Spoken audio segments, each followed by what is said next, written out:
This is issue 9 of Georgetown Global Health Nigeria, otherwise known as GGHN monthly newsletter. Today we bring you a special edition in a new format, a video newsletter. We're excited to flip the script and present the latest update and stories in a dynamic and engaging way. In this edition, we'll take you on a journey through the different projects, remarkable achievements, and collaborative efforts. From reflecting on progress and future goals to showcasing the impact of training, programs, and partnership, we have a collection of inspiring stories to share. But first, let's acknowledge the power of change and adaptation. Using the video format as alternative to the traditional written newsletter demonstrates our commitment to innovation and reaching out our audience in a new and exciting way. We believe this change will enhance your experience and bring our stories to life. So sit back, relax, and let's guide you through captivating narratives and highlight the dedication, resilience, and impact of our staff, partners, and stakeholders.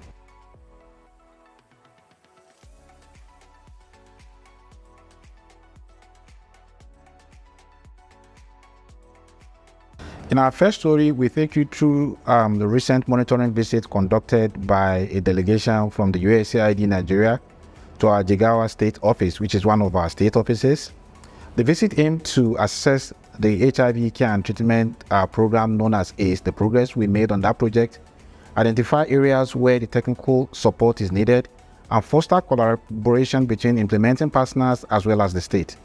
During their visit, the delegation interacted with key stakeholders, project teams, and beneficiaries. They also provided valuable technical assistance at a hospital known as Rashid Shekoni Teaching Hospital, which is a tertiary institution. Additionally, a state-level data review meeting took place, allowing us to evaluate the project's impact, identify strengths and weaknesses, and assess progress towards our objectives. These visits are invaluable moments for reflection and growth, and we extend our most profound appreciation to USAID Nigeria, the state government, for their unwavering support.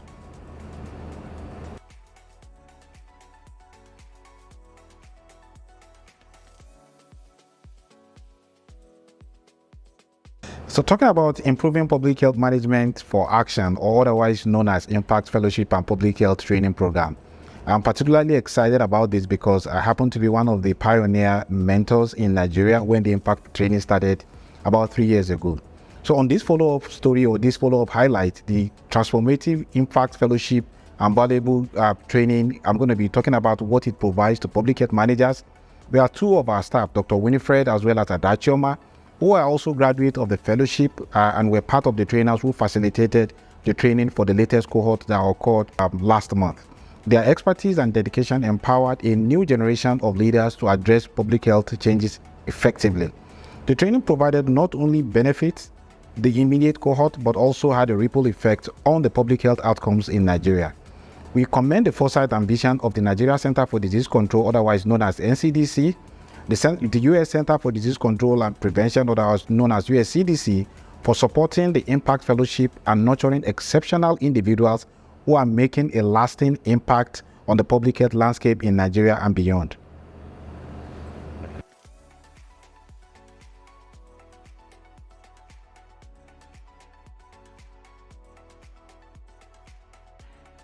So beyond classroom, we figured out that there's a need for us to actually build the capacity of younger generation or youth in Nigeria that are looking for an opportunity for practical public health experience. So we came up with this concept of hands-on application, a capacity building for youth, otherwise known as ACPI.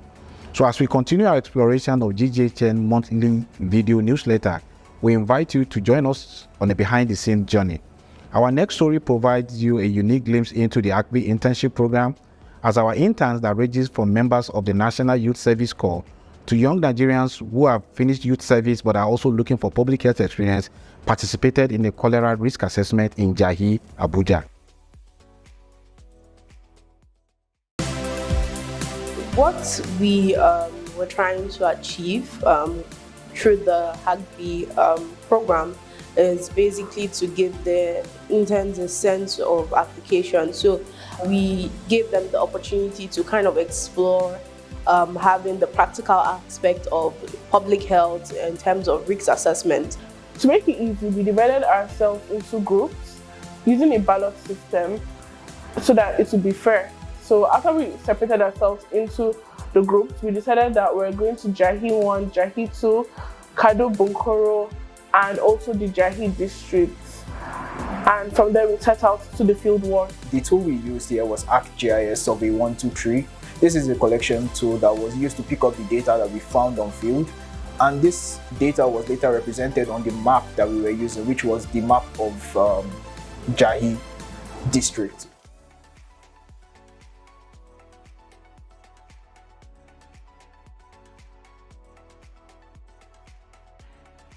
Okay, our next story is focused on enhancing the response to gender-based violence. So we spotlight our collaboration with Kano State Ministry of Women Affairs to enhance the state response to gender-based violence. Together, we are working with them towards creating a safer and more inclusive environment for all residents of Kano. The recent inauguration of the Gender-Based Violence Technical Working Group marks a significant step forward in our joint effort. This dynamic group brings together various stakeholders, including government agencies, security agencies, civil society organizations, service providers, and community representatives to strengthen our collective response in combating gender-based violence. The technical working group plays a crucial role in coordinating efforts and aligning strategies by collecting and sharing information on gender-based violence prevalence, trends, and impact through the National Gender-Based Violence Dashboard. We can develop evidence-based programming and policies for more effective interventions.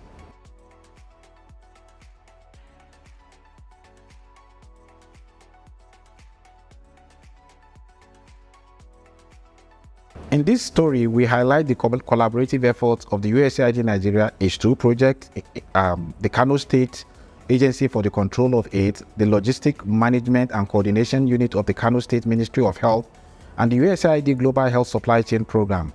Together, we are working to enhance service delivery in pharmaceutical care across supported facilities in Kano State. Recently, a quarterly review meeting of pharmacy focal persons who are responsible for the provision of HIV care and treatment was facilitated to assess performance, share experiences, and address implementation gap. These gatherings brought together dedicated individuals at the forefront of ensuring the efficient delivery of pharmaceutical care to those in need.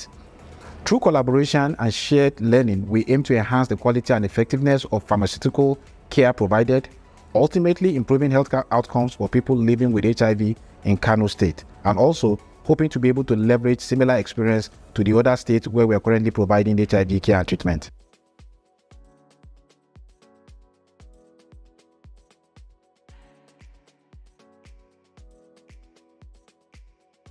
As the lead implementing partner for USAID in Kano State, Jigawa, as well as Bauchi State, we were saddled with responsibility of coordinating all of the partners that are funded through USAID, working on different thematic areas on different projects in these three states. So our final story takes us to the biannual review meeting of USAID implementing partners that we coordinated, where we reflected on the remarkable progress achieved under the HIV care and treatment program, otherwise again called the H2 project. This gathering is a platform for partners to come together, review their progress, and jointly address implementation gap. During this meeting that we hosted, comprehensive reports were presented, data were carefully analyzed, and milestones were celebrated. Together, we made significant strides in providing essential services, improving access to care and treatment, and preventing new HIV infections through our collaborative work. As we look ahead, we remain focused on the future and diligently plan the next step to ensure we meet the set USAID targets on our indicators. Collaboration and coordination continue to be at the heart of our efforts as we share best practices, learn from one another, and replicate successful strategies, not just in one state, but across the two states where we also support.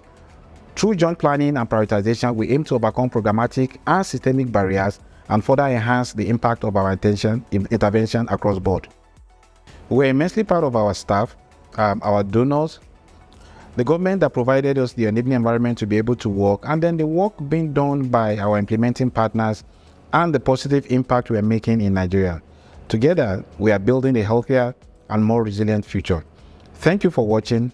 Please like, comment, and subscribe to our YouTube channel. Thank you.